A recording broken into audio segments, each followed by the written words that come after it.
On the first floor of the building where the law office was located, the entrance door slammed. A distinguished man of about 30 years entered the office. He was wearing a brown suit made of expensive cloth. Moreover, his manners revealed his high social standing. He walked slowly down the corridor, carefully reading the names displayed on the massive, expensive doors. Finally, his short journey through the office ended at a door with the inscription Jorge Gonzalez, family and civil law attorney. "Sir, what is your business here?" a pretty secretary addressed him. Her workplace was situated almost at the entrance to the lawyer's office.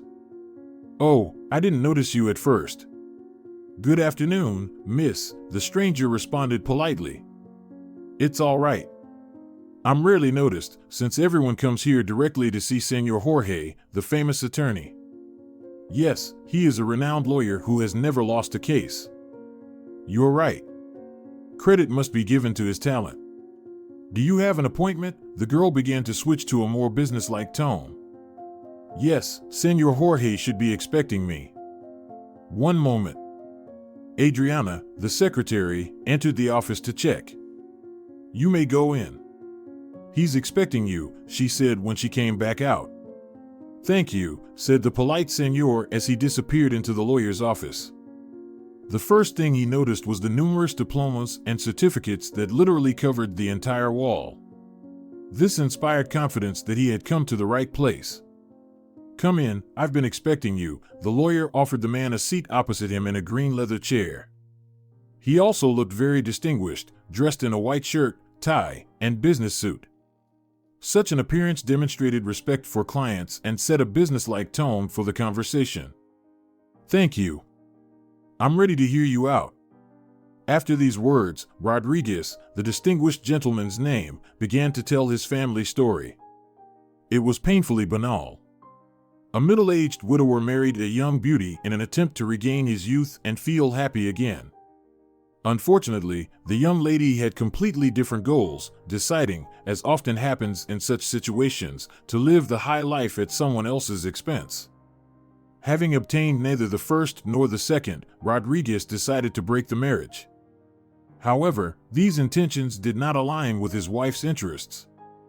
She had no intention of divorcing, so the argument "didn't find happiness" was unlikely to be a convincing argument for the court. That's why he was here. "Senor Rodriguez, I'm afraid I have to disappoint you, but I handle about 50 such cases a year. So your situation is not as hopeless as you say. So, there's a chance?" "There must be one. Considering that in such cases, the court is always on the side of the disappointed spouse. The main thing is to present it correctly. And believe me, there's no one better at that than me." "I very much hope so," said the visitor, who noticeably perked up. When the discussion of the details was over, the senor left the office, and the maestro himself followed him out. "Adriana, make me a black coffee. These banal family squabbles tire me. I want something special, something thrilling."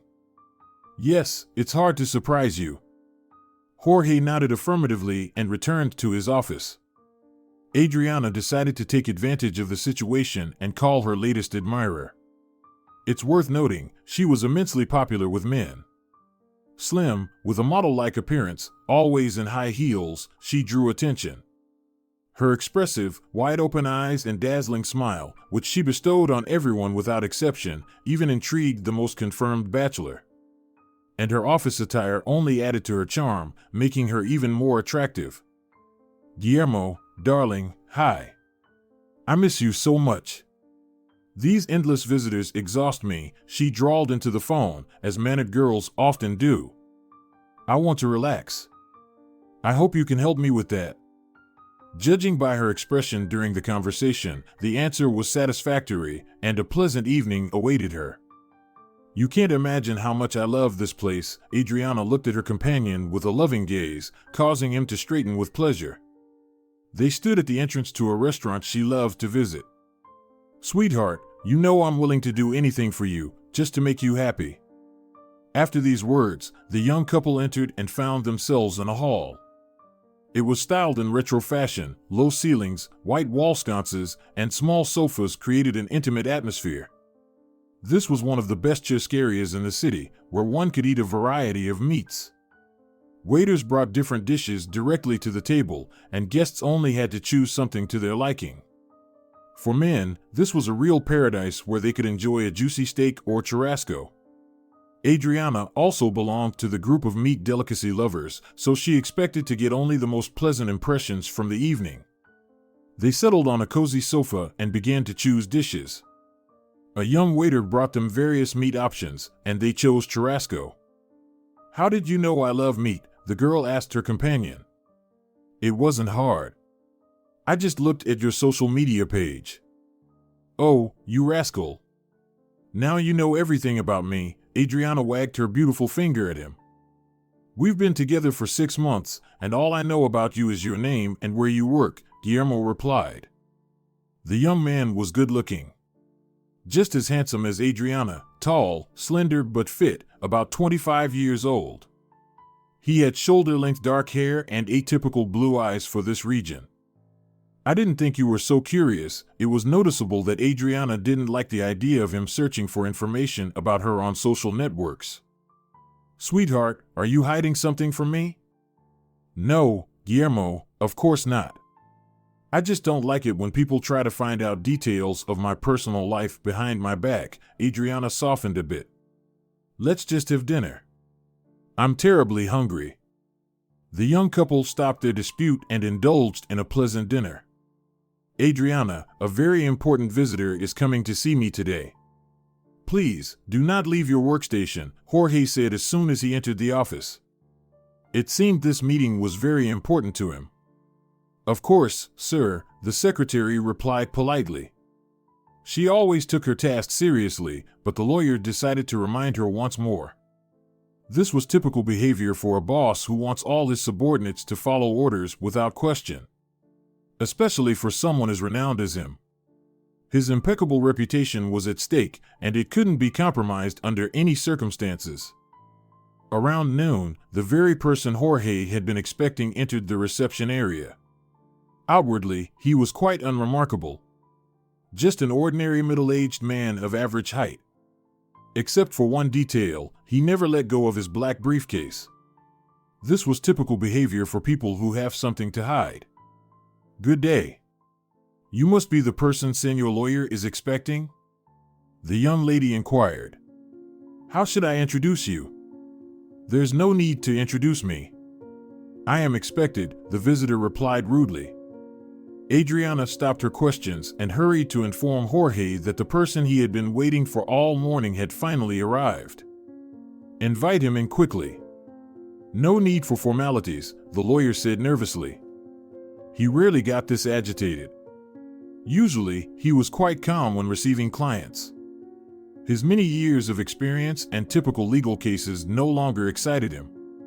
But his desire to prove himself remained, so he showed an open interest in cases that could enhance his professional status. Or at least prove once again that he was unmatched among defenders of the law. This was just such a case. "Please, come in, sir." Jorge didn't know his name, so he intentionally paused and looked at the man hopefully, expecting him to say it. "There's no need for you to know my name. It's enough that I am entrusting you with the details of my case," the stranger replied calmly. The lawyer's status didn't allow him to pay much attention to such formalities, especially since it was the client's wish. "Then let's get straight to business," he said businesslike. "May I sit down?" The man was still standing at the entrance, as the question about his name had unsettled both him and the lawyer. "Yes, of course. Forgive me for not offering you a seat earlier," the lawyer courteously pointed to a comfortable chair suitable for conversation. "Coffee, juice, or perhaps something stronger?" he kindly offered. "No, nothing. I have little time. Let's get straight to the point." The man tried to steer the lawyer's courteous tone towards business. "As you wish." Jorge sat in his working chair and looked attentively at his client. Suddenly there was a knock on the door, and Adriana entered without waiting for a response. "Senor Jorge, I need to leave urgently." If this had been an ordinary client and an ordinary case, the boss might have shouted, reminding her of her duties. But this was an unusual case, and Jorge was least inclined to show his negative sides now. "Okay, Adriana. You can be free for the day." The southern sun unusually dazzled the girl as she left the office. She usually stayed late, and it was rare for her to enjoy the city's atmosphere. And there was much to be surprised about. The city enchanted with its beauty. The dynamic pace of life blended with the old 19th century architectural buildings. It was easy for a passerby to move from a noisy street to a narrow alley in a historic part of the city and in minutes find themselves in a completely different atmosphere of quiet, measured life. The natives of the city, mostly of middle income, lived here. They greeted warmly anyone who unexpectedly wandered into this quiet area. Here, one could not only escape the city's hustle and bustle but also visit an antique shop and buy some local souvenirs. And then return to some fashionable part of the city to visit the famous opera or attend a concert by a popular artist. Yes, there was much to be surprised about. It was on one of these noisy streets that the young girl found herself. And it seemed not by accident. Her focused look indicated she had some very important business. Meanwhile, the conversation between the two important men continued in the office. "Lawyer Jorge, I have a very unusual case. I would even say that you have never encountered anything like this in your legal practice," said the stranger. This intrigued Jorge even more, and he listened to his client more attentively. "I will not hide from you, I am directly connected to the criminal world. A very authoritative one. But now I need protection myself. I warn you right away, this is not safe. If anyone from my circle finds out that I am here, both you and I will be in serious trouble." The interlocutor's voice grew quieter, almost to a whisper. "Yes, but what exactly is my task? From what or from whom should I protect you?" "Don Carlos. Have you ever heard this name?" "Oh, yes. I think few haven't heard of this villain. Half the city is under his control. I want you to protect me from him right in the courtroom. Then he will not dare threaten me anymore, let alone take any actions against me. I will be protected by the law. Yes, you have given me a challenge. To protect one criminal from another. But I am not used to backing down. Since I have gotten involved in this dark story, I will see it through to the end. Deal, my friend." It was clear that Jorge was already excited, so his last words fully reflected his inner state. Meanwhile, on one of the noisy streets, another meeting was taking place, equally secretive and perhaps just as intriguing. In the bustling place St. John, among the crowds, Adriana and a stranger could be seen. It wasn't Guillermo. But the meeting was far from romantic. They were discussing something seriously, as evidenced by their tense faces. "Are you sure this is indisputable evidence and it can be presented in court?" "No doubt," the stranger said. "There are plenty of witnesses who will gladly help you." It was clear from Adriana's face that she was satisfied with the answer. Then both melted into the crowd, each going their separate ways. "You seem tense today. Did something happen?" Guillermo looked at Adriana questioningly. "No, everything's fine. It was just a tough day, lots of visitors, tons of paperwork." The girl gave the most banal answer to the question she was asked. "I don't like how you've been lately." "You don't smile at all, you ignore my attention," the young man persisted. "It's just your imagination. Let's go dancing somewhere." Adriana suddenly cheered up and started performing salsa moves right on the street. Guillermo was pleased that his beloved had finally brightened up, and he gladly supported her idea. "I'll need you today, Adriana." This phrase replaced the usual morning greeting from her boss. He was the same as usual, but something in his behavior had changed. The secretary immediately noticed it. "As you say, sir," the secretary replied without objection. "Come to my office. We need to discuss some details," Jorge continued businesslike. Before getting down to business, the lawyer suggested having a cup of coffee. He wanted to set the tone for the conversation. "Where did you learn to make such delicious coffee?" "I'm always amazed by your talents." Jorge tried to set a positive tone for their conversation. I make it for you every day, and only now have you appreciated its taste, sir. To think I drank such wonderful coffee every day and never noticed its flavor. I am truly absorbed in my work. That's hard to argue with, Adriana smiled. Do you remember the gentleman with the briefcase from yesterday? Jorge began transitioning to the main topic of their conversation. Of course, I remember. I need your help. But this is a very delicate matter. Can I count on you? Don't doubt it. Have I ever let you down? All the documents are always ready on time. You've never had any complaints about them. And only we know about your clients. Yes, that's true. You're a good worker. And you've never been known to gossip. Well, let's get started. He then detailed his conversation with the stranger from the previous day. He wanted to involve Adriana to find out everything about this gentleman. In this situation, he needed to worry about his safety first, and then his reputation. After much deliberation, he decided to rely on his secretary. He couldn't involve other lawyers from his firm due to professional ethics. So, he had very few options. Adriana, you're a very social person, and surely through your connections, you can find out everything about this man, the boss said at the end of the conversation. The girl was still processing everything she had heard, so she couldn't immediately give a definite answer to the question. I'll do my best, sir. I'll do everything I can. I'm counting on you.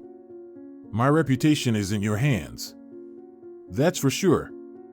Then they both plunged into the routine tasks they handled daily, receiving visitors, filling out reports, preparing documents for court cases, and much more.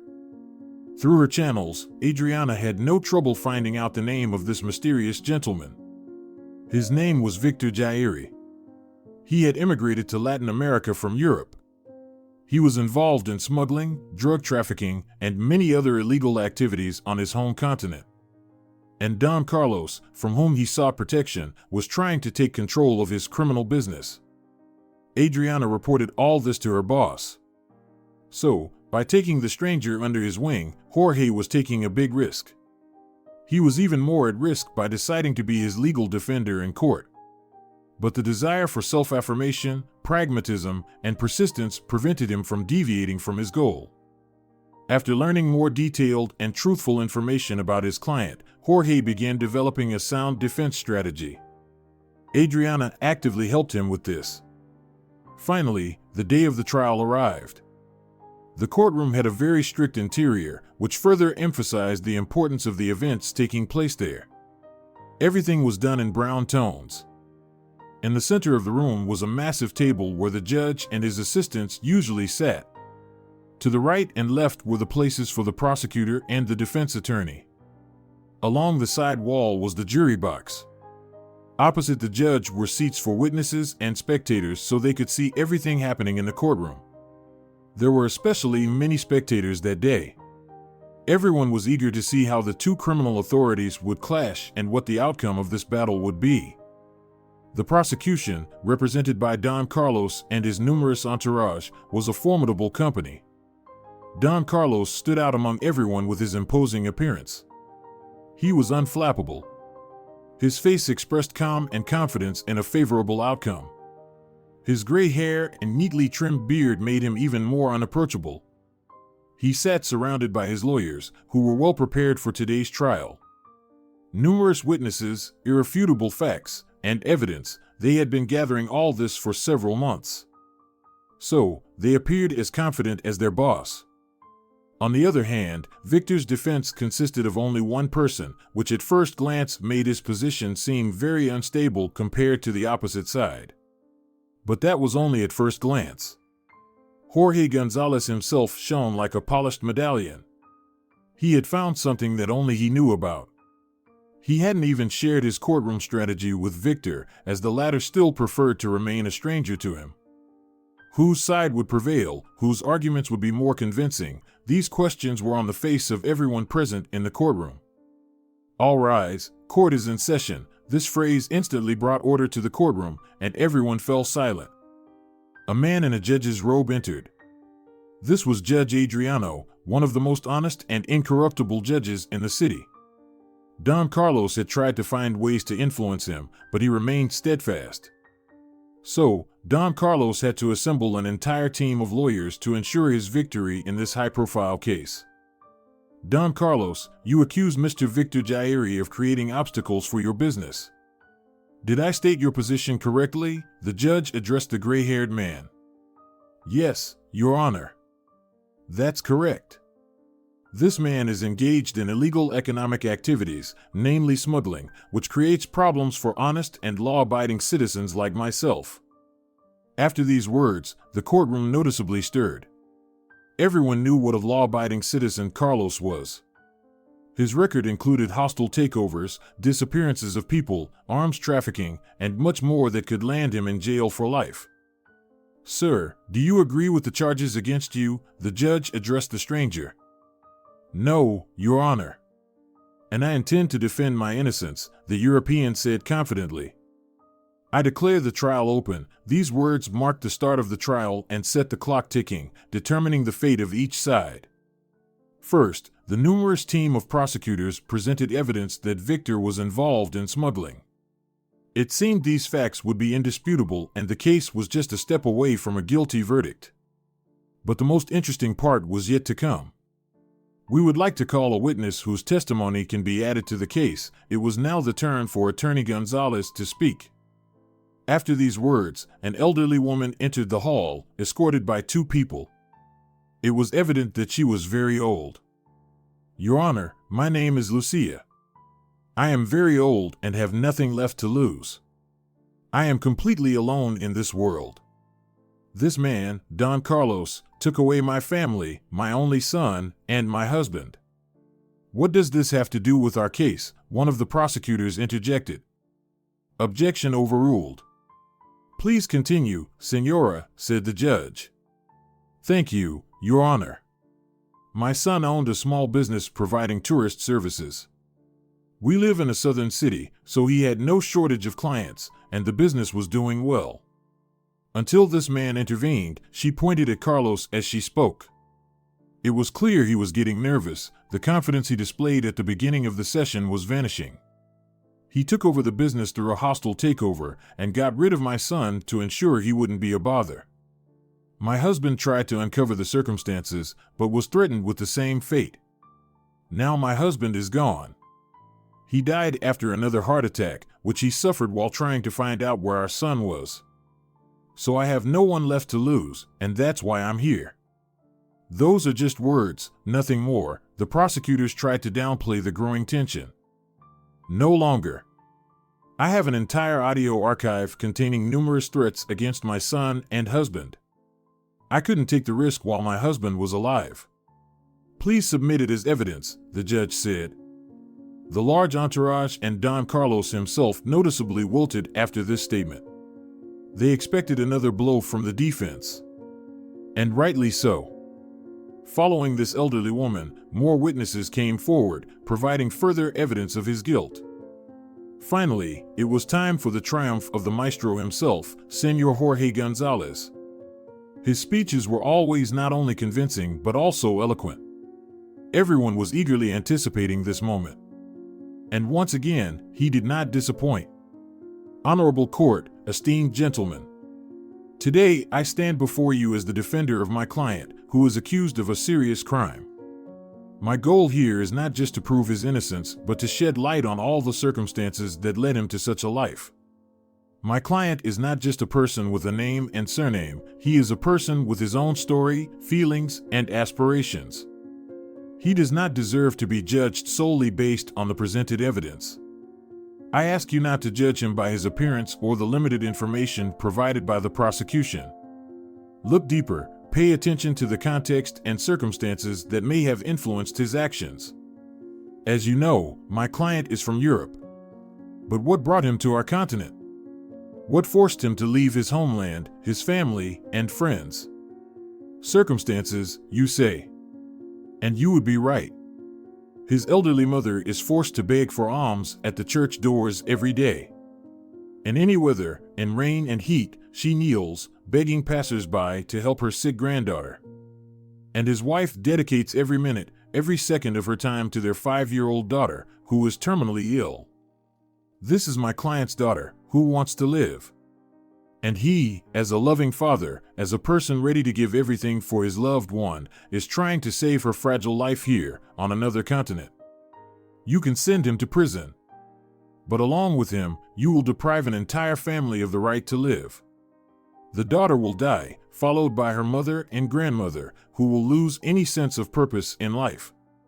Again, my task is not to justify the crime, but to provide a complete picture of the events and an opportunity for a fair decision.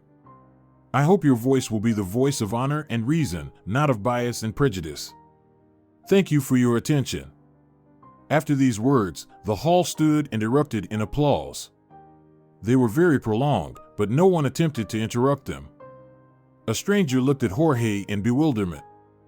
He couldn't understand where Jorge got this information and how he masterfully depicted the tragedy of the real situation. Yes, he was a true maestro, whom he was fortunate to encounter. All rise, the court is in session, the court secretary announced the concluding phase. Judge Adriano entered the hall and opened the folder to read the verdict. Based on the presented evidence and witness testimonies, the court has decided to acquit Victor Jair and to initiate a criminal case against Don Carlos and commence an investigation. The hall gasped, both from the acquittal and the fact that a criminal case was finally initiated against Carlos. Perhaps this would put an end to his years of unpunished crimes. Or at least some of them. Victor embraced his savior, who beamed with satisfaction. Here was another triumph he had long awaited. Jorge barely had time to recover when numerous reporters rushed to him, demanding comments on the situation. The lawyer took great pleasure in talking about his achievements. He complimented his speeches with expressive gestures to add significance to the case. The hall was in no hurry to disperse. Carlos and his large entourage were in a state of confusion. They had not expected such an outcome. To bring an accusation and end up on the defendant's bench themselves, that wouldn't even happen in a nightmare. However, the trial had come to an end, and it concluded just as Jorge Gonzalez had planned. This triumphant event was to culminate in a celebration in honor of the victor. Gentlemen, I have gathered you here today in this wonderful place to mark an important milestone in my professional career, Jorge said, holding a glass of wine in his hand. The venue for the party was chosen as one of the most prestigious, befitting the significance of the occasion. The modern interior, which included the use of natural materials and elegant furniture, was appreciated by all present. The open layout, creating a comfortable atmosphere, encouraged conversation and celebration. It seemed that Jorge had invited all the lawyers in town to join him in celebrating his professional success. It should be noted that his colleagues disliked him, precisely because of his popularity, which was a result of his won court cases. But this did not prevent them from attending the parties and expressing fake joy for their colleague. Jorge himself had let his emotions run free today. He drank one glass after another and had already started saying too much. Adriana, who had been his right-hand person recently, tried to stop him. "Who are you? What right do you have to limit me in any way? A mere secretary will tell me what to do? You should only open your mouth when I allow you." Jorge snapped his fingers loudly, as if calling a waiter. In reality, this gesture was directed at Adriana. All this time, she stood nearby, listening to his drunken speech. "Yes, I was forced to seek your help. But that means absolutely nothing. You were an ordinary secretary, and so you shall remain," he said almost in a whisper, not wanting to spread the fact of Adriana's help in this matter. "Why are you whispering, Senor Jorge? Let everyone know with whom you must share the laurels of victory," the girl said haughtily. "Shut up, fool. Gentlemen, did you enjoy the performance of the famous Jorge Gonzalez at the trial?" Adriana addressed everyone present in the hall. Everyone nodded approvingly, while Jorge seemed to tense up a bit. "Now I will give a speech that will please not only you but also the main figure of tonight's party. Senor Jorge, would you like to see my oratory skills? I will prove to you that not only you, but I can also captivate the audience, All this time she was staring at her boss, not taking her eyes off him. He was in a dazed state and waited silently. 17 years ago, I lost my father. He was killed. The reason was unknown to me, as I was a child and did not understand much. But I clearly realized then that I had lost a close person. The criminal was never found. But I vowed that I would grow up and definitely find the one who did it. And I kept my word. I found him. It is Señor Jorge Gonzalez, the famous lawyer of all time. With these words, she extended her hand towards Gonzalez, as if presenting him like a stage artist. After these words, everyone at the party seemed to freeze. A deafening silence hung over the hall. The girl's words sounded like a thunderclap on a clear day. Jorge Gonzalez, the same Gonzalez with an impeccable reputation, suddenly turned out to be the worst scoundrel. Everyone looked at him in complete bewilderment, not knowing how to react to what had happened. Jorge began to stare intently at Adriana, hoping to find the features of the person he had killed many years ago. Yes, she was the daughter of Jose, his friend and colleague, whom he had killed many years ago and then managed to escape punishment. And only now did he see those features in her. But why only now, in this tragic moment for his career? The answer is simple. He had erased that terrible episode and that person from his life and memories. The properties of human memory, nothing can be done. It tries to push out everything that makes us relive the tragic moments of our lives. Jorge remained silent. He had nothing to say in his defense, which was completely pointless. Gradually, he began to realize that he was falling into an abyss from which he would hardly be able to escape. This was the end. The end of his career, the end of his profession, and probably the end of his life. They both mentally returned to 17 years ago and tried to recreate the picture of those events. Adriana, my girl, where are you? Her father walked around the house and looked into all the closets. His daughter loved to hide from him and waited for her father to find her to joyfully throw herself into his arms. And although she was already 10 years old, she loved to pretend to be a child to be caressed by her parents once more. Her father, whose name was Jose, was not stingy with love. He spent a lot of time with his beloved Adriana, loved taking her to the beach, and gave her gifts. It was true love between a daughter and her father. Usually, fathers love daughters. And this was that very case. This weekend, I will take you to the zoo. There are funny monkeys there. They are as funny as you. Jose loved to joke with his little princess. That's what he called Adriana most often. Hooray! I will see my relatives. It turns out they live in the zoo. The girl picked up her father's joke. Just promise me that you will behave very well until the weekend. Senora Miguela complained that you get distracted during lessons. But Dad, arithmetic is such a boring science that I just can't sit still. Sometimes a person has to do things they don't really like. Remember these words. We can't do only what we like. But why, Dad? Why do we always have to adapt to someone? Because we live in a society. And if everyone does as they please, what will happen then? It will be very cool. Adriana ran around the house hoping her father would chase her. But that did not happen. The mischievous girl stopped. She realized that now she was having a very serious conversation. I understand you, Dad. I will try to improve. Please do. This was a very well-mannered family. The father worked at a law firm, and the mother, Angela, was an art historian and organized exhibitions. They had their own house on the outskirts of the city with many rooms and a huge garden full of greenery. The family had everything one could dream of. It seemed that this would continue indefinitely. But every fairy tale has an end. Darling, did you invite the Gonzalez family to dinner? Angela asked her husband. Yes, they promised to come. Very good. It's important to maintain good relations with your partners. Sometimes you help him, and sometimes he helps you, his wife said instructively. Why do you think I'm so short-sighted? I understand everything perfectly. Not always. Sometimes you get so immersed in work that you even forget about Adriana and me. What are you saying? How can I push my girls to the background? You are the most precious and valuable in my life. I love you very much. And we love you, Dad. Adriana and Angela hugged their beloved man from both sides. So, tonight at 7? Jose confirmed. Yes, that's right. I will cook feijoada and chocolate pudding. I hope they like it, Angela said and went to the kitchen to please the evening guests. Guests were frequent in their house. Jose maintained close ties with his colleagues. Angela also had a wide circle of friends.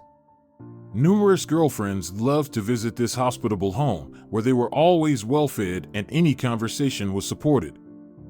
Dinner was all prepared, and Angela was starting to set the table. She spread a pristine white tablecloth and began arranging the place settings. As an art historian, she possessed impeccable aesthetic taste. Mom, who is coming to visit us today? Adriana asked. The Gonzalezes. Will they bring me a gift? Of course not. Is it your birthday? Gifts are only given for special occasions, and today is just a regular dinner. So my evening will be the most boring ever. They don't have children, which means you will be having adult conversations that I don't understand, the girl said with regret.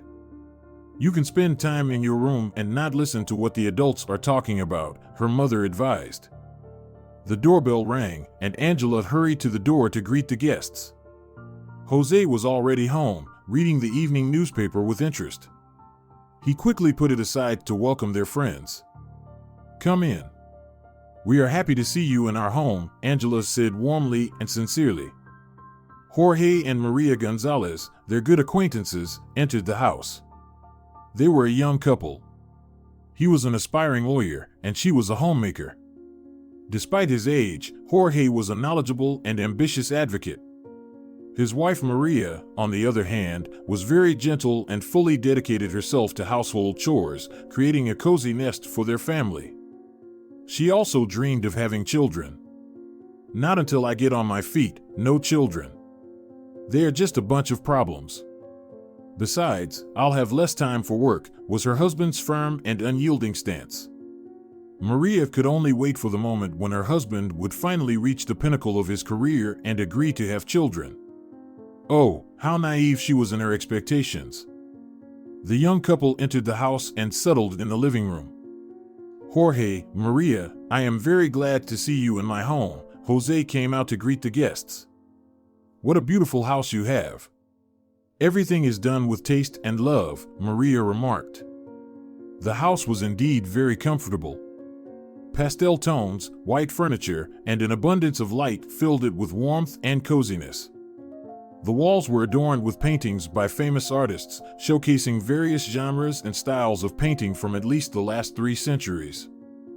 Yes, the occupational hazard of my Angela, joked the host. Please come to the table. Everything is ready. The table, like the house, was elegantly set. The dishes and their appetizing aromas were inviting. There were also vases with fresh flowers, emitting a pleasant fragrance. Yes, you know how to impress, Jorge said. He had been quiet all this time. He wasn't as open and delicate as his wife. Interior details didn't interest him much. Moreover, his visit was not just a courtesy call. It was more of a professional interest. Jose was not just his colleague. He was an excellent lawyer, constantly in demand by clients. Jorge envied his success deeply and used any opportunity to learn from his professional experience. And where is your lovely daughter? Maria asked unexpectedly as they started dinner. She is a bit shy around adults, Angela explained. Adriana loves children, and if you had a daughter or son, she would be happily playing with them in the living room. Surely, you have such plans for the future. Maria remained silent, and Jorge tried to change the subject. Jose, how is your client, the one who committed the double murder? We are still sorting out the circumstances. He is a good person, and he likely wouldn't have committed such a crime willingly. There are factors we can use to our advantage. Can someone who killed 2 people really escape justice? Angela asked. Not just can, but must if circumstances pushed him to do it, her husband clarified. No circumstances can justify a crime. Maria objected. Dear, you have no understanding of legal matters, so your objections are completely irrelevant here. Jorge immediately silenced his wife. Maria fell silent again. Gradually, the dinner conversation shifted to professional topics, just as Jorge had hoped. The women, not wanting to interfere, retreated to the living room. My husband spends a lot of time working, Maria said. Yes, it shows. Maria, why don't you want children? You are such a lovely young couple. It would bring you joy, Angela asked. Again, it's for professional reasons. First a career, then children. That's my husband's belief, her companion replied. A wrong life stance. Children should come first. They are our continuation, our future, what makes life worth living, Angela tried to argue. But Maria understood this perfectly well already. She just couldn't change anything. When the visit was over and the guests had left, Angela said to her husband, What a careerist Jorge is. Yes, an ambitious young man. He'll go far, Jose agreed with his wife. A few days later, the colleagues met again. Jorge, my friend, come in. Glad to see you, Jose invited his colleague into his office. He had come unannounced at the end of the workday, when the office was already empty. What brings you here so late? Did something happen? Jose looked questioningly at the unexpected guest. Yes, I have something to discuss with you. A professional matter. I'm listening attentively. Have a seat, Jose offered Jorge a chair. Jose, you are a well-established and very successful lawyer. And I'm just at the beginning of my professional career, the young man began. I have a request for you. Go ahead. If you need any help, I'd be happy to assist. No, not help. A favor. Give me the double murder case. If there are circumstances and a chance for an acquittal, I'll do everything to ensure a positive outcome for the client. Jorge switched to a demanding tone. My friend, you know there is such a thing as professional ethics. On what grounds can I transfer the case to you? It would undermine both my and your credibility in the legal community. I know. Then why suggest such a step? You don't understand. I need a high-profile case to get noticed, the late visitor insisted. Your career is just starting. You'll have your share of high-profile, sensational cases. Jose tried to steer the conversation back.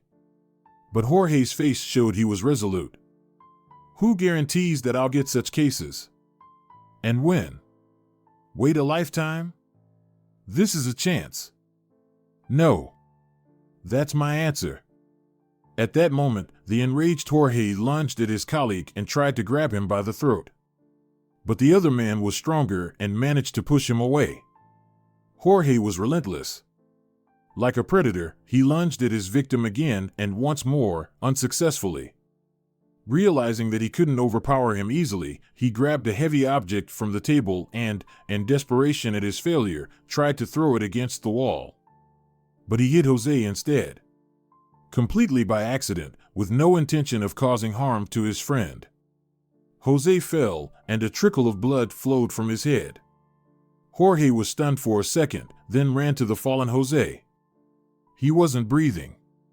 Realizing that something terrible had happened, Jorge began to cover his tracks. He wiped down everything he could, even things he hadn't touched. Then he left the office, which was empty. The police never found anyone. It all happened in the evening, there were no witnesses. And the criminal himself destroyed all the evidence, leaving not a single clue. When Jose's family found out about it, especially Adriana, no one could believe it. Of course, defending criminals can put you in dangerous situations. But Jose was fair and only took on cases where the defendant was a victim of circumstances. Who could act so cruelly? To kill a lawyer in his own office. Adriana swore to herself that she would do everything to find the answer to this question. It turned out to be not so simple. Jorge soon moved to another city, leaving his wife. But Adriana found him. She got a job at his office and meticulously gathered evidence of his guilt. An unusual client actively helped her in this. He was from the criminal world and thus had connections with many influential figures. So, the career of a successful lawyer collapsed overnight, and Adriana finally managed to restore justice. After the incident, a criminal case was opened against Jorge, and offers of cooperation poured in for Adriana from various law firms. Of course, everyone wanted to secure someone who had solved a crime committed by Gonzalez himself. In legal circles, everyone knew that name. At that time, she didn't have a legal education. But the persistence with which she had sought the criminal for many years and collected evidence of his guilt easily helped her master the basics of legal work and become a decent lawyer. And now it was her name that distinguished gentlemen were seeking on the office doorplates as they wandered through the corridors of law firms. Dear viewers, if you enjoyed the story, please support the video by liking it and leaving a comment. Thank you very much.